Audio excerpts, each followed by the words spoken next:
Bienvenue dans le podcast Viens, parle de moi. Je suis ravie de vous accueillir ici. Je suis Morgane Moreau-Ferrels, coach somatique. Et je vais vous partager ma vision assez particulière de la régulation du système nerveux. Dans ce podcast, on va parler de relations, d'addiction, de trauma, de spiritualité, de sexualité et de plein d'autres sujets que j'ai vraiment hâte de partager avec vous. Je vous souhaite une très belle écoute et je vous dis à très bientôt.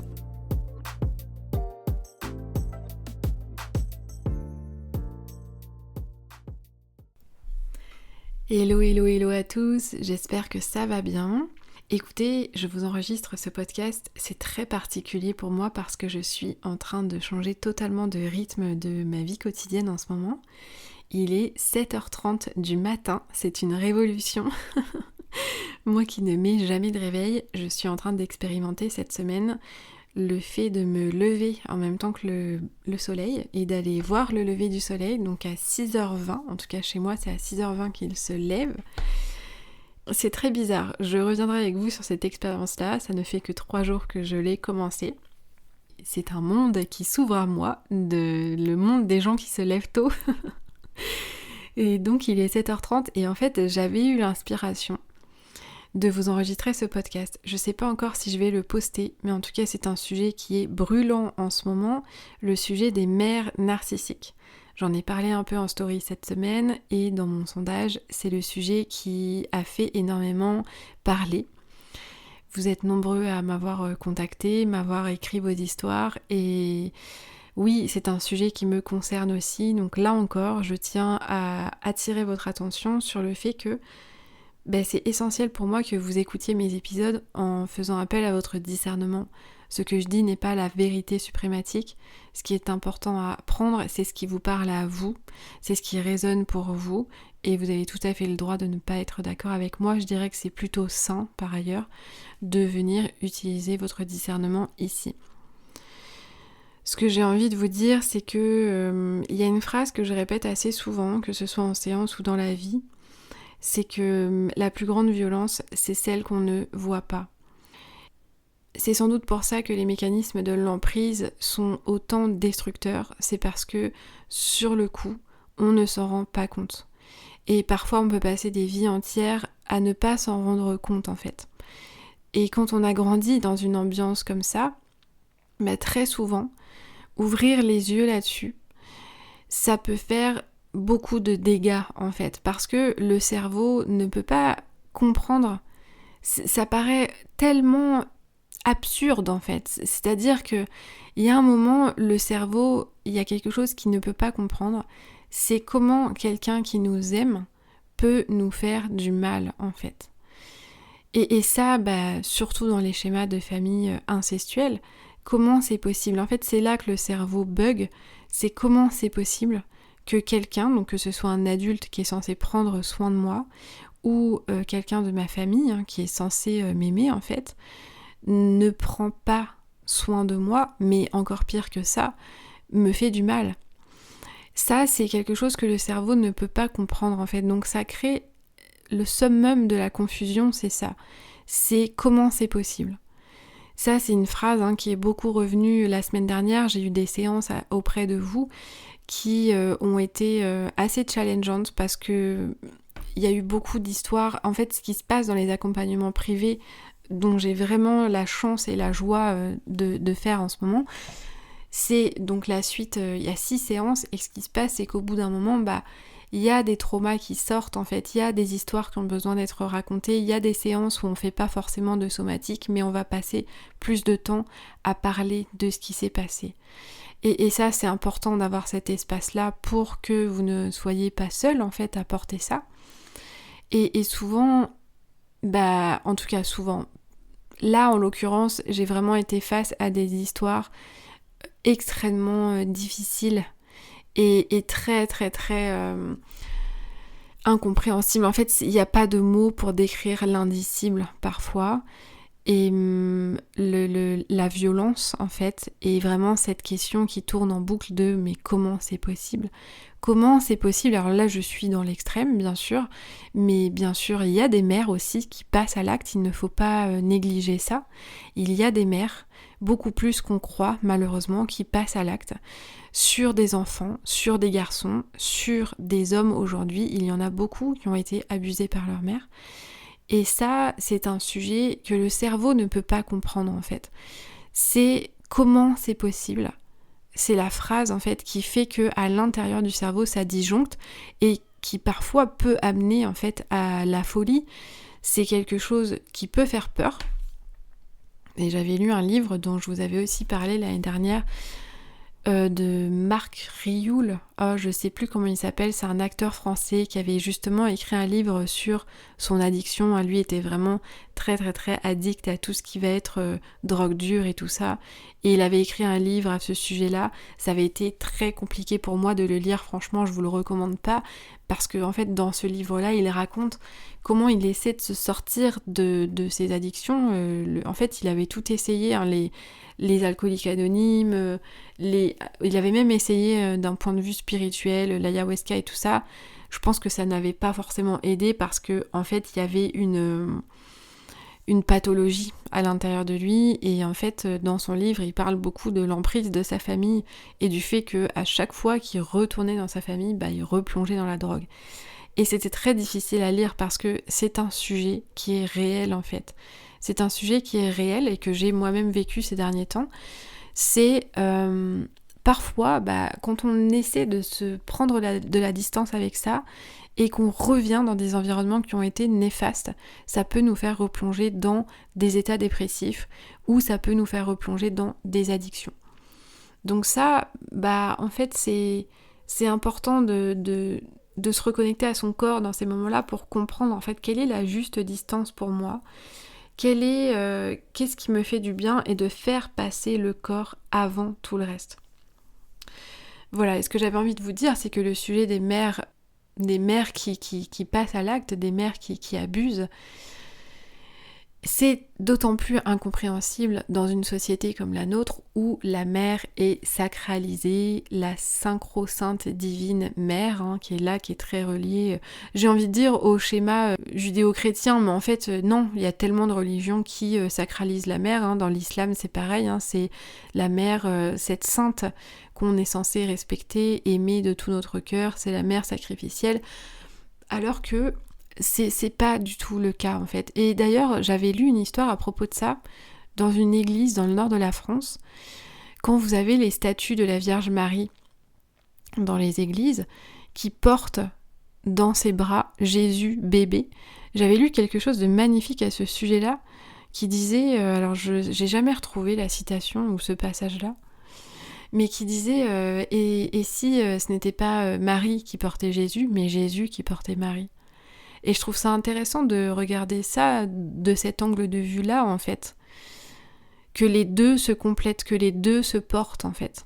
Et voilà, cette petite parenthèse, en fait, pour dire que ce qui est extrêmement dangereux avec ça, c'est que quand on commence à sacraliser quelqu'un, à le mettre sur un piédestal, eh bien, la chute peut être d'autant plus douloureuse. Et très douloureuse. Et donc je vais commencer par là. En fait, la première caractéristique d'une mère narcissique, c'est qu'elle va utiliser ça. Elle va utiliser la surpuissance de la mère sacro-sainte. Et ça, c'est un masque qui marche bien, en tout cas qui fonctionne assez bien. Je suis une mère parfaite, je me suis sacrifiée pour mes enfants, j'ai tout fait pour mes enfants. D'ailleurs, le jeu de mots est assez intéressant ici. J'ai tout fait. Je me suis étouffée avec un coussin. Voilà, vous comprenez la nuance ici. C'est l'énergie qu'il y a derrière ça. On est totalement dans quelque chose d'assez morbide.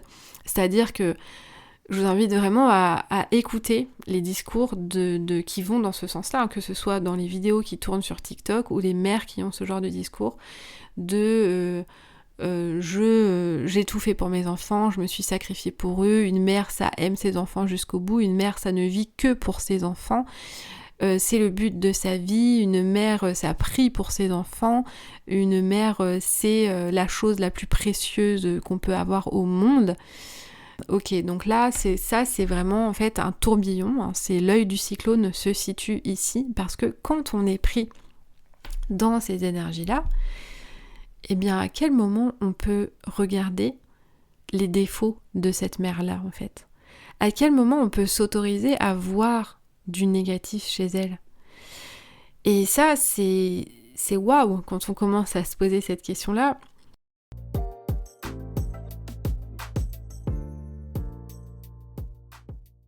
Un des premiers stages de développement personnel que j'avais fait et qui avait été vraiment très puissant, c'était plus un stage thérapeutique que de développement personnel, parce que là, pour le coup, c'était vraiment très très bien accompagné. Et j'avais aucune notion à cette époque-là de ce que c'était d'ailleurs le développement personnel. J'avais dû faire une dizaine de séances de thérapie. En fait, ce qui s'est passé à la fin du stage, alors je spoil carrément tout le stage, mais je trouve ça quand même intéressant, c'est que au bout des 2 jours, donc les corps étaient assez détendus, on avait quand même traversé pas mal d'étapes déjà douloureuses. Mais en fait, le thérapeute nous suggère, nous propose de faire une méditation active. Et au bout d'un moment dans la méditation, il nous met face à nos parents. Et en fait, il nous dit, comment ça serait pour toi si là, maintenant, tout de suite, tu pouvais insulter tes parents. Et moi, j'avais été choquée. Je m'étais dit, mais non, mais impossible, je vais jamais faire ça, ça va pas la tête. Et en fait, c'est hyper intéressant parce qu'à l'époque, j'étais vraiment dans une posture d'enfant qui respecte ses parents, qui est inférieur à ses parents, qui doit les respecter, qui doit les écouter. En tout cas, c'est dans cette ambiance-là que j'avais grandi. Et c'était impossible pour moi, en fait. Je sentais qu'il y avait un gros bug dans « mais j'ai pas le droit de faire ça. J'ai pas le droit de faire ça, en fait. » Et le fait de... À côté de moi, il y avait un homme d'environ 50 ans. Et en fait, je sentais que c'était hyper compliqué pour lui aussi. Et moi, à cette époque-là, j'étais quand même pas mal dans l'amnésie encore, hein. C'est-à-dire que j'avais pas saisi ce qui se passait pour moi, j'avais pas saisi les fonctionnements de ma famille. Je comprenais pas dans quoi je baignais, en fait. Je savais juste que voilà, j'avais vécu un gros trauma de la part de quelqu'un d'extérieur à la famille. Donc pour moi, j'étais encore un peu dans le déni à ce niveau-là. Je peux même pas dire que c'était du déni, c'était quand même plus de l'amnésie. Et en fait, d'entendre cet homme à côté de moi se mettre à craquer en fait au bout d'un moment, c'est-à-dire qu'il n'y a rien qui sortait. Et au bout d'un moment, je l'ai senti pleurer et commencer à dire attends, qu'est-ce qu'il a dit? Il a dit est-ce qu'il a dit connard? Non, il a pas dit connard. Il a dit tu fais chier. Un truc comme ça. En tout cas, il a commencé comme ça. Et en fait, de l'entendre, cet homme-là, à côté de moi, commencer à oser le faire et de sentir la douleur qu'il y avait derrière, en fait, je me suis dit, mais putain, mais il a raison, ce mec. Je me suis dit, mais il a carrément raison, en fait. Et là, j'ai commencé à oser le faire. Et en fait, une fois qu'on dépasse ce step-là, de oser le faire, là, je me suis rendu compte que j'avais une immense colère à l'intérieur de moi. Et une immense colère, en fait, et c'est pour ça que je dis que j'ai été vraiment bien accompagnée, parce que je me suis laissée porter par cette colère-là. Et au bout d'un moment, c'est sorti d'une manière complètement inattendue. C'est-à-dire que... Alors à ce moment-là, ce qui était intéressant, c'est qu'on pouvait faire appel. Il y avait plusieurs thérapeutes. Enfin, il y avait un thérapeute principal avec des assistants. Et on pouvait lever la main pour demander de l'aide. Et ça aussi, c'était très très très compliqué pour moi d'oser demander de l'aide. D'oser dire ok, là je suis vulnérable. Là, j'y arrive pas. Pour moi, c'était impossible à l'époque, en fait. Et à ce moment-là, j'avais quand même payé ce stage et je me suis dit, tu sais quoi, joue le jeu en fait. Et j'ai vraiment levé la main quand j'ai senti que j'étais au summum de la colère mais que ça bloquait corporellement. J'ai levé la main et en fait, il y a un des assistants qui est venu derrière moi et venu appuyer sur des zones corporelles pour m'aider en fait à lâcher. Et je dirais que ça, c'est vraiment hyper important en fait d'oser aller dans des espaces comme ça, où on peut être accompagné et où on peut oser lâcher. Parce que quand on est à ce niveau d'amnésie-là, en fait, ça m'aurait demandé sans doute beaucoup de séances de thérapie, d'oser lâcher, tandis que là, vu qu'on est passé par le corps, il y a quelque chose en moi qui est sorti, un immense cri dont je n'avais pas le contrôle, en fait. C'est-à-dire que des hurlements euh, qui m'ont dépassée en fait, et qui venaient du profond de mes entrailles. C'est-à-dire que ce n'était même pas douloureux. Ce n'est pas comme dans les stages où on dit criez, voilà, vous êtes en colère, vous criez. Non, là ça sortait d'un endroit tellement profond en moi que ça m'a pas fait mal. Au contraire, c'était vraiment, ça sortait en fait, tout simplement.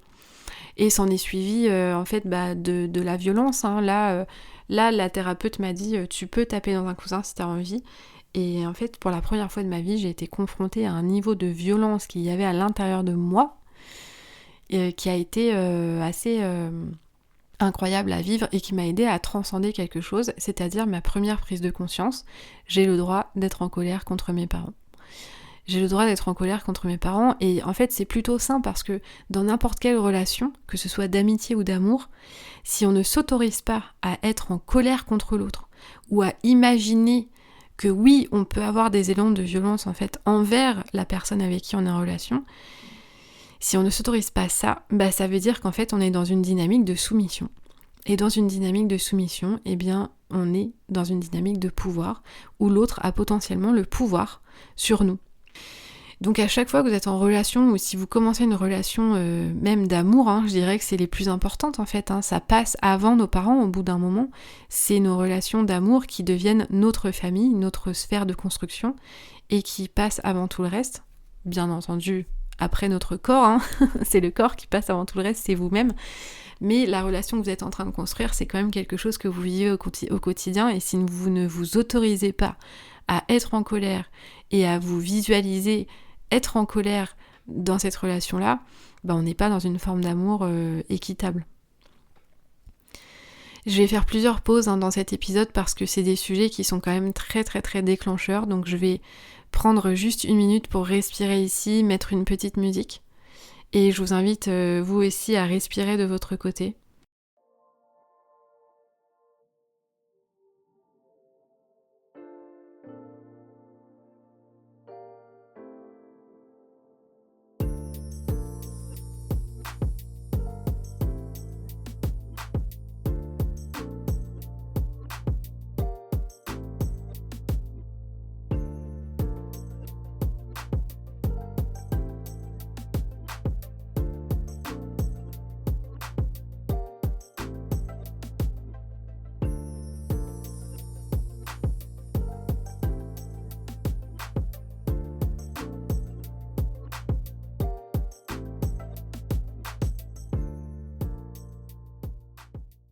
Parce que ça, c'est une grande douleur que de réaliser qu'ici, vous n'avez pas forcément été respecté. Vous avez joué un rôle dans le jeu de l'autre, dans son jeu de narcissique. Parce que comment se construit un narcissique en fait, c'est que lui-même a vécu un tel niveau de violence que dès la très jeune enfance, en fait, là on est vraiment dans le trauma développemental, il y a une coupure qui se fait. Il y a une coupure qui est tellement grande qu'il n'y a aucune connexion aux émotions et au cœur qui est possible ici, en fait. Il y a un niveau de déconnexion qui est tel que en fait, c'est presque impossible de faire autrement.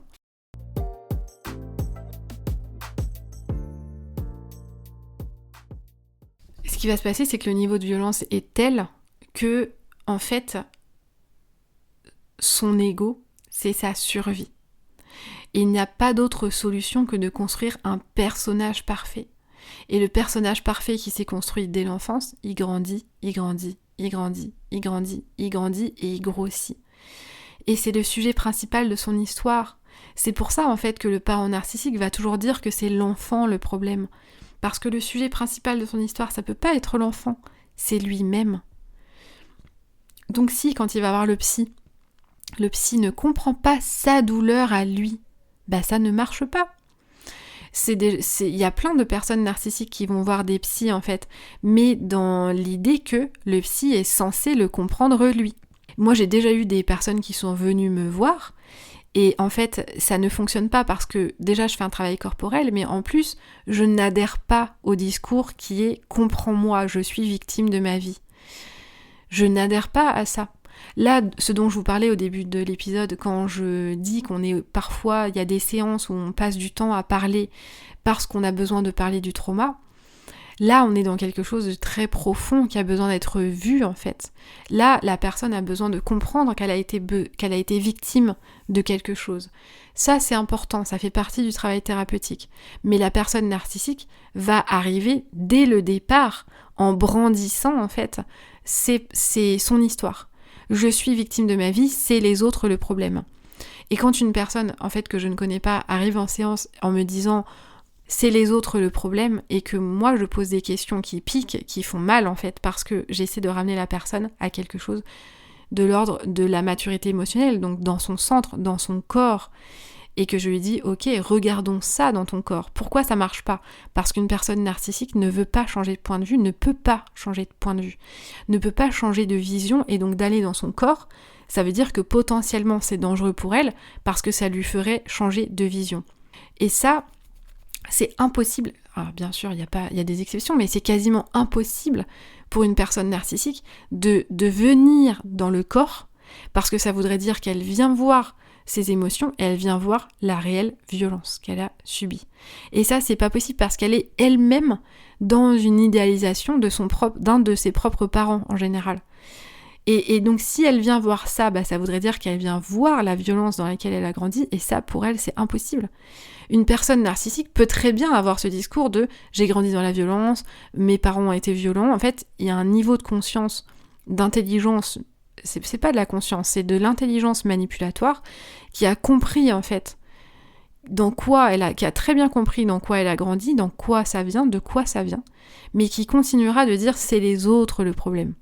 Ce sont les autres le problème. C'est moi le sujet principal de mon histoire parce que c'est comme ça que je survis. Là, on est vraiment dans un système de vie ou de mort qui est très très très intense. Donc là, on ramène un peu de compassion dans une personne narcissique, c'est comme une maladie. Alors je sais que c'est pas forcément le mot le plus adapté, mais de voir ça comme une maladie, c'est-à-dire que cette personne souffre en fait de ça. Ça ne veut pas dire qu'on est obligé d'avoir de l'empathie pour elle, mais ça veut dire qu'on peut la regarder d'un œil extérieur, parce que c'est quelqu'un qui est bloqué dans quelque chose de l'enfance. Là, on est dans un fonctionnement qui est exactement le même qu'au collège. Et je sais pas si vous vous rappelez, mais au collège, et c'est extrêmement violent ce qui se passe entre les enfants, là, c'est vraiment le groupe, alors surtout chez les filles, les filles qui se font la gueule, qui se font des histoires et qui rejettent telle personne et le lendemain la reprennent. En tout cas, moi, les souvenirs que j'ai du collège, c'est que c'est vraiment un monde émotionnel qui est très violent à l'intérieur et qui rentre dans des jeux de manipulation qui font beaucoup de mal, en fait. En fait, le narcissique fonctionne toujours comme ça. Copain, copine, gentil, méchant. C'est très binaire en fait à l'intérieur. Donc les autres c'est des méchants. Moi je suis la gentille. Moi je suis la mère parfaite. Moi je suis la mère sacrificielle. Donc surtout ne dites pas de mal de moi. Et surtout, une autre chose qui est essentielle à comprendre, c'est que le narcissique, quand il commence à comprendre que ça marche plus sur vous, qu'il n'a plus en fait d'emprise sur vous, que vous ne rentrez plus dans son jeu, et bien là on arrive dans un autre niveau qui est d'essayer de détruire votre réputation. Ça, c'est quelque chose que j'avais souvent entendu ou lu dans des livres, mais que je ne comprenais pas nécessairement. Et en fait, c'est quelque chose que j'ai compris il y a pas longtemps. C'est-à-dire que c'est très subtil, c'est très insidieux de comment l'autre va détruire votre réputation. Par exemple, si vous avez commencé une thérapie et que vous avez besoin de prendre un peu de distance avec vos parents, ou que vous commencez à changer d'énergie, en fait, tout simplement parce que vous avez fait un travail sur vous, eh bien, peu à peu, il y a certains parents narcissiques qui vont continuer de jouer leur rôle de parent parfait, vont encore une fois se servir du fait que vous êtes compliqué. Comme dans l'enfance, en fait. Ah là là, qu'est-ce que c'est difficile, en fait, de vivre avec un enfant qui me fait vivre un calvaire, qui me fait vivre un enfer, et quand on va dans l'extrême, ça peut aussi prendre des formes de... le parent va très souvent pleurer. Il va pleurer, il va aller voir les gens en pleurant, mais vraiment pleurant, en pleurant pour de vrai, avec des vraies larmes, c'est ça qui est quand même assez dingue. Il va pleurer avec des vraies larmes, et en disant combien c'est horrible pour lui, combien vous le faites souffrir. Et parfois c'est même sidérant, en fait, c'est vraiment, ça amène de la sidération dans le corps, parce que vous avez beau expliquer que vous êtes en train de travailler sur un trauma, par exemple, un trauma d'abus, que vous avez besoin de temps pour vous, que vous avez besoin de prendre vos distances, dans une relation saine, avec un parent équilibré. Le parent comprendra ce que vous êtes en train de vivre, et même s'il ne comprend pas, il restera présent dans le sens où, en fait, jamais il ne vous accusera de faire quelque chose de mal. Parce que dans la tête d'un parent sain, ce n'est pas une question de bien ou mal, en fait. Mais voilà, c'est une question de présence. Tandis que chez un parent narcissique, à partir du moment où vous vous éloignez, vous êtes en train de faire quelque chose de mal. Et c'est essentiel pour lui que le monde extérieur comprenne que vous êtes en train de faire quelque chose de mal et que vous êtes le méchant de son histoire. Encore une fois, si lui il ne maintient pas son personnage parfait, ça veut dire que son monde s'écroule. Ça veut dire que là, dans son système nerveux, c'est la mort. Donc pour maintenir son personnage parfait, il faut que la société voit que c'est vous le problème. Que c'est vous, en fait, qui ne voyez pas à quel point c'est un parent parfait, que c'est vous qui venez détruire son image de parent parfait. Et donc, si le monde extérieur vous voit vous éloigner et commence à se poser des questions, ça marche pas pour son personnage de survie, en fait. Ça veut dire que potentiellement, son personnage de mère parfaite est mis en danger, vous voyez ? Donc, c'est important que l'extérieur comprenne que c'est vous le problème, que c'est vous qui avez un problème même psychologique, et c'est là en fait que les gens peuvent devenir fous, c'est parce que le parent va clairement insinuer que vous avez des problèmes pathologiques, que vous avez des problèmes psychiatriques, que c'est votre psy qui vous a mis ça dans la tête, ou alors que c'est délirant quoi, et que vous délirez, et que vous avez un gros problème. Et donc ça, faut être bien accroché pour vivre un truc pareil, d'être bien accompagné justement par des psys qui connaissent les dynamiques de parents narcissiques. Ça, c'est vraiment une grande aide en fait pour justement ne pas plonger, parce que qu'est-ce qui fait qu'on peut plonger dans la folie à ce moment-là ? C'est qu'en fait, c'est comme si la parole du parent était la vérité suprême. C'est pour ça que je vous dis souvent en début d'épisode, n'écoutez pas ce que je dis comme une vérité suprême. Ça vient d'un endroit profond en moi qui est parfaitement conscient que quand une personne vous parle et que vous commencez à vous dire ce qu'elle dit c'est la vérité suprême, vous êtes dans une dynamique de pouvoir. Ça veut dire que cette personne a du pouvoir sur vous et a le pouvoir de vous faire vaciller. Ce n'est pas le but des relations humaines en fait. Les relations humaines, on est censé être tous à égale distance, à égale hauteur en fait, dans l'équanimité. Au bout d'un moment, quand on devient adulte, nos parents sont aussi des adultes. On devient des adultes comme nos parents, on est à égalité. Donc si on croise un inconnu dans la rue, qu'on ne connaît ni d'Ève ni d'Adam, et qui nous dit « ouais, toi t'es fou, t'as un problème », est-ce qu'on va le croire ? C'est un inconnu qui nous dit ça, on va se dire « mais attends, d'où il sort ça lui c'est quoi le délire il est bourré ou quoi ?» Mais voilà, en fait, si c'est un inconnu qui vient nous dire ça dans la rue, ça nous atteint pas en fait. Mais par contre, si c'est notre parent qui dit ça, elle a un problème, elle a quelque chose qui va pas. Waouh ! Là, on descend dans un niveau beaucoup plus intense de douleur et de souffrance. Parce que ça vient réveiller une grande blessure de « en fait, je ne suis pas vue pour qui je suis. » Et encore pire, je ne suis pas vue pour qui je suis, mais on me prend pour ce que je ne suis pas. J'ai eu une séance hier où une cliente m'a dit ça, ma plus grande peur, c'est qu'on me donne des intentions que je n'ai pas. Et ça, c'est une énorme souffrance, mais pourquoi en fait ? C'est une grande peur. Mais parce que c'est déjà le cas. L'un de vos parents, bon là en l'occurrence on parle de la mère, vous prend pour ce que vous n'êtes pas. L'enfant horrible, l'enfant compliqué, l'enfant qui a des problèmes psychologiques, qui a des problèmes psychiatriques, qui est TDAH, qui est trop, qui est too much, l'enfant malade. Si vous observez bien les dynamiques familiales des personnes qui ont été internées, il y a très très très très très souvent un parent narcissique dans l'équation. Parce que trouver un ancrage quand on vient de ce genre d'endroit, là je vous souhaite d'avoir des très bons accompagnants et aussi une bonne foi en fait, une foi en la vie, une foi en Dieu, une foi en quelque chose qui vient vous soutenir, parce que ça peut faire vaciller sévèrement. Là encore on va faire une petite pause, je sens qu'on est vraiment dans un endroit assez touchy. Donc on va faire une petite pause ici, je vais mettre quelques minutes de musique et je vous invite à respirer profondément.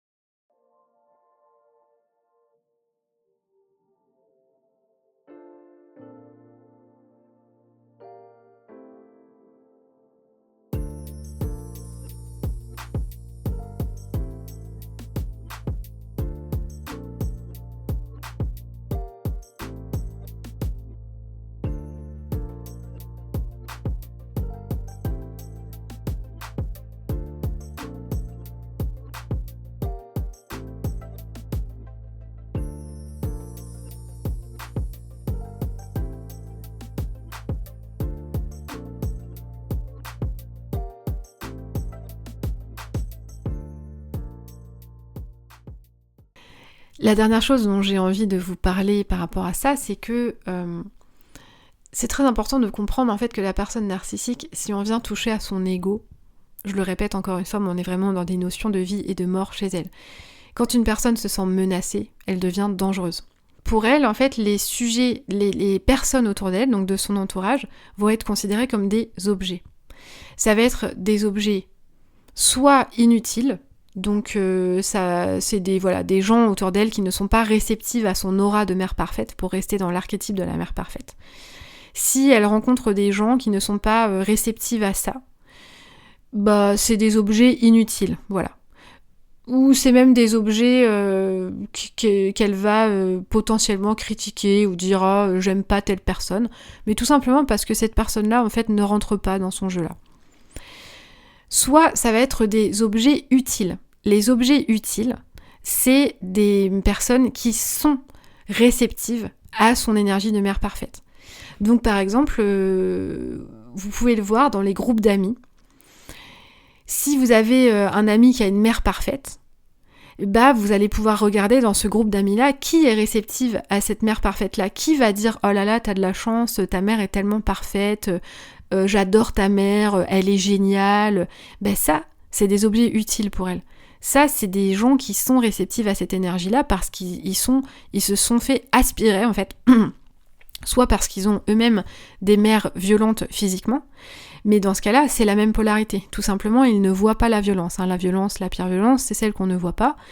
Donc là, ils ne voient pas le masque. Ils rentrent dans le piège de « Waouh, ta mère, en fait, elle est tellement géniale. Il n'y a pas de subtilité ici. C'est elle est géniale, point barre. » Et donc ça, c'est des objets utiles. C'est toute personne qui va rentrer dans son jeu.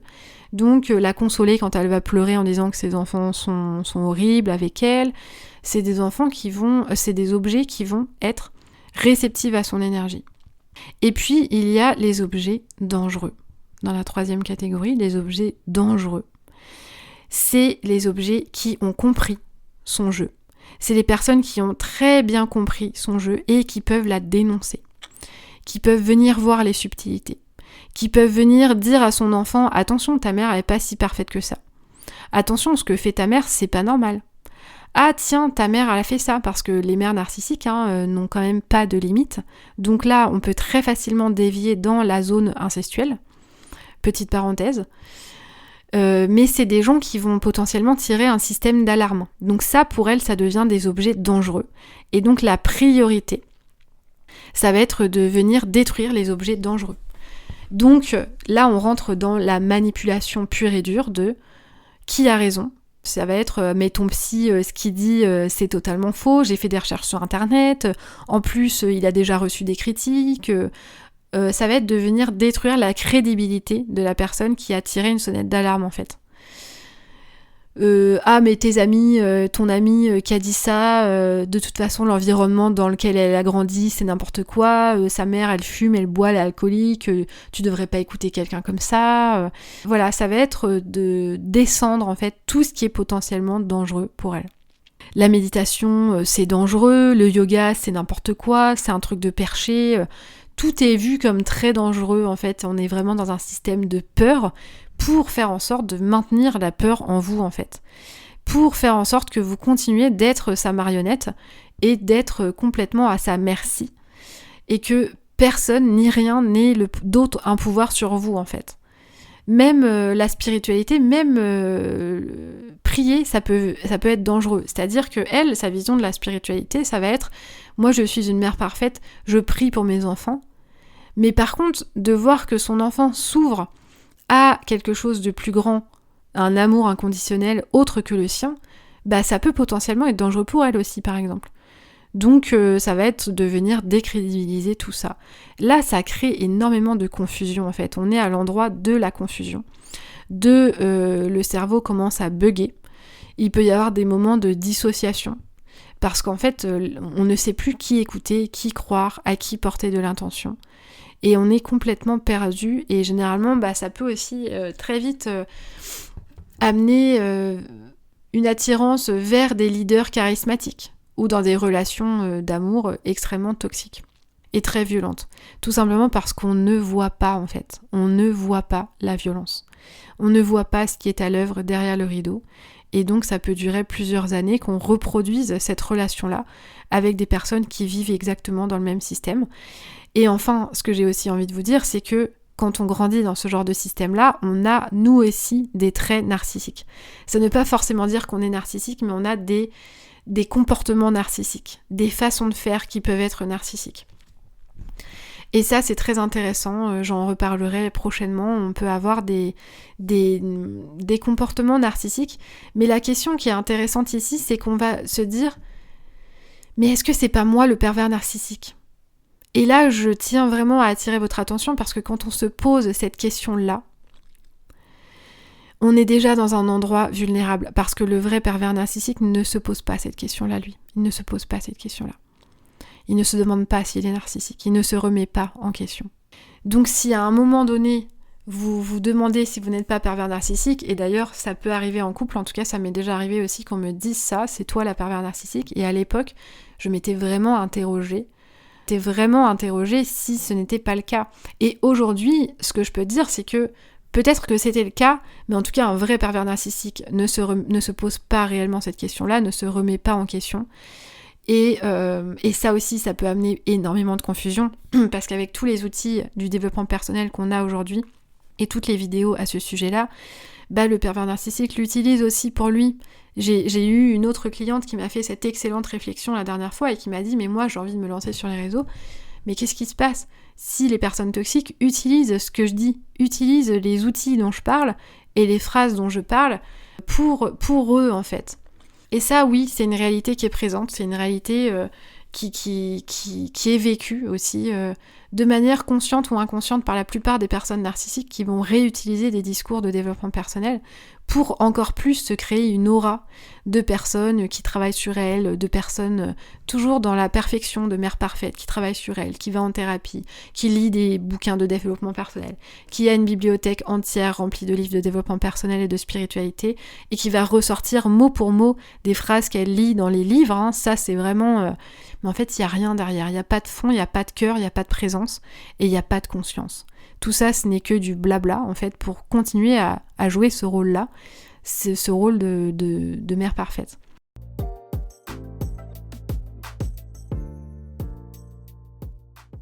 Il est possible d'avoir des fonctionnements narcissiques quand on grandit dans un environnement comme ça. Pourquoi ?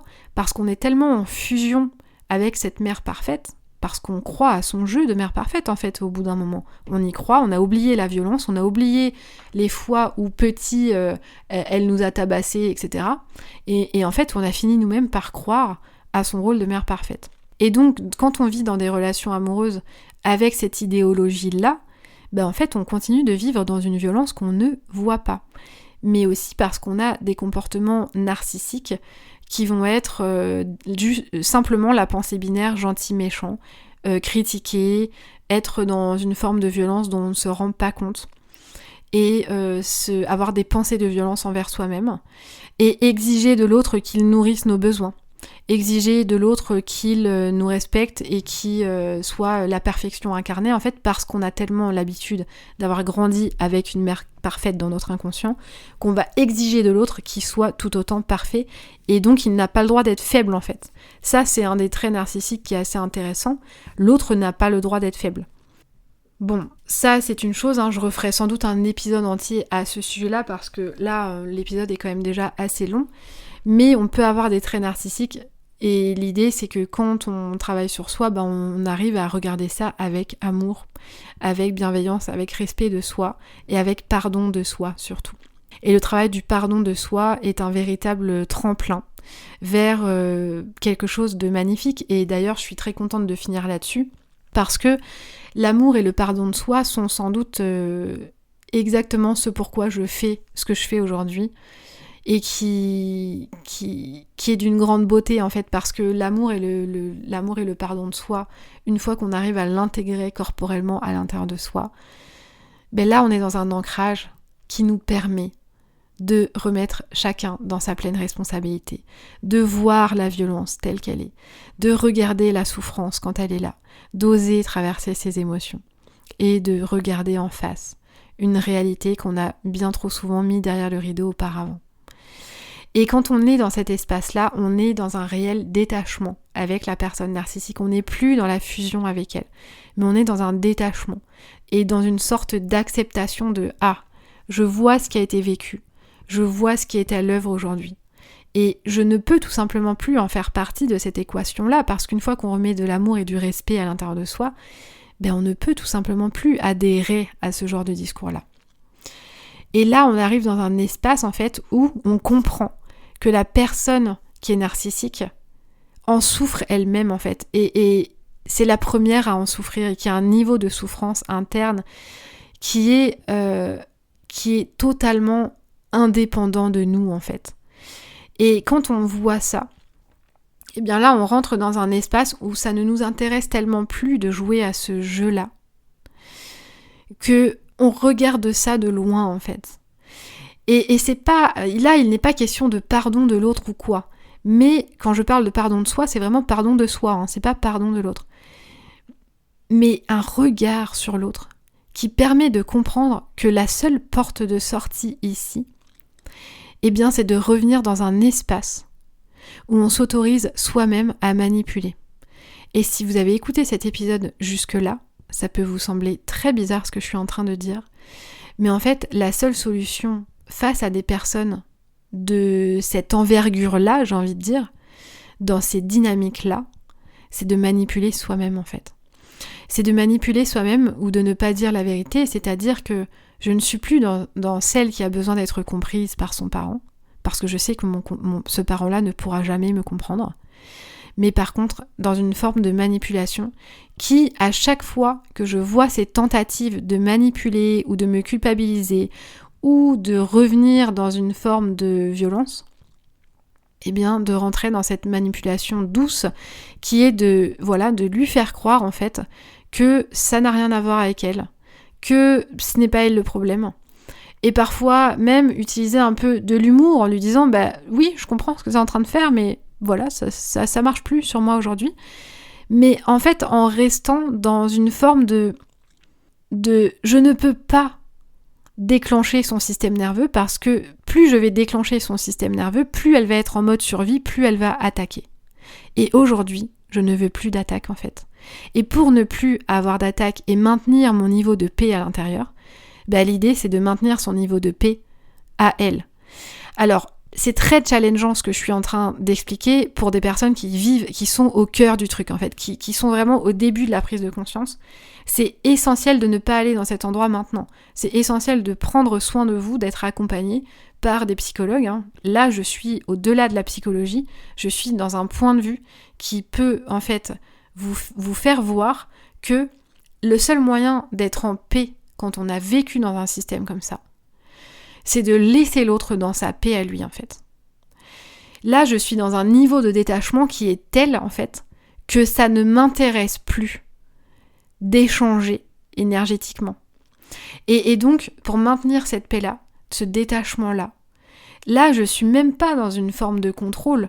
Je fais passer ma paix avant tout le reste. Et si je suis confrontée à cette personne-là aujourd'hui, eh bien, je reste moi dans une petite forme de manipulation qui, en fait, ne tolère pas une intrusion dans son espace.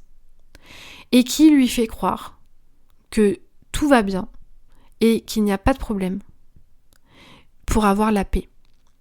Là, pas tout le monde va adhérer à ce genre de discours et c'est parfaitement compréhensible. Mais n'hésitez pas à me dire en commentaire ou par message ce que vous en pensez. Parce que je dirais que voilà, c'est votre paix qui passe avant tout le reste. Quand je dis que c'est votre corps qui passe avant tout le reste, c'est-à-dire que l'alternative au bout d'un moment, quand on a compris en fait toutes les étapes de cette spirale, de ce tourbillon, de cette spirale qui peut devenir un ouragan si on plonge dedans, eh bien pour sortir de l'ouragan, il s'agit de ne plus jouer au même jeu. Et quand je ne joue plus au même jeu, je n'hésite pas à rester dans l'amour de moi et à mentir pour maintenir ma paix, parce que de toute façon, cette personne-là ne pourra jamais vous comprendre. Mais par contre, vous, aujourd'hui, vous êtes la seule personne qui pouvait vous apporter ce niveau de compréhension, ce niveau d'amour à l'intérieur de vous, ce niveau de pardon à l'intérieur de vous, d'être rentré dans ces jeux-là, en fait, d'avoir vu cet ouragan-là, et de ne plus vous laisser emporter aujourd'hui. Et ça passe par le corps, et c'est la beauté du travail corporel qu'on fait ensemble chaque jour. C'est vraiment, en revenant dans son corps, le corps a un niveau de sagesse qui nous dépasse en fait. Un niveau de sagesse qui va au-delà de ce qu'on peut imaginer et qui justement permet d'avoir un ancrage qui au bout d'un moment font que on rentre dans un espace où l'autre existe, lui et son jeu de survie. Et que nous, aujourd'hui, on peut savourer déjà ce que ça fait de ne plus être dans ce niveau de survie-là. D'être dans un travail corporel, de soin, de respect de soi, de regarder ces zones d'ombre avec amour, avec respect, avec pardon. Et de respirer dans le fait que l'autre n'a plus ce pouvoir sur vous aujourd'hui. Voilà. N'hésitez pas à me faire des retours, je suis parfaitement consciente que cet épisode peut être très challengeant à écouter. N'hésitez pas aussi à me faire des retours pour me dire où est-ce que vous en êtes aujourd'hui, vous, par rapport à ça, si vous avez vécu ça. Et c'est totalement normal si vous sentez que c'est déclenché en vous, ou si vous sentez une forme de colère, ou même si vous sentez de la colère envers moi, c'est tout à fait possible. J'ai vraiment abordé des sujets qui sont pas faciles à entendre. Et c'est ok en fait. Là, j'ai vraiment pris un risque en allant dans un endroit à la fin de cet épisode qui est assez particulier. Mais voilà, pour ceux qui ont écouté en entier, c'est très bienvenu vos retours. Et comme d'habitude, je suis toujours très heureuse d'échanger avec vous, donc n'hésitez pas. Je vous souhaite une très bonne journée, prenez soin de vous. Je vous dis à bientôt.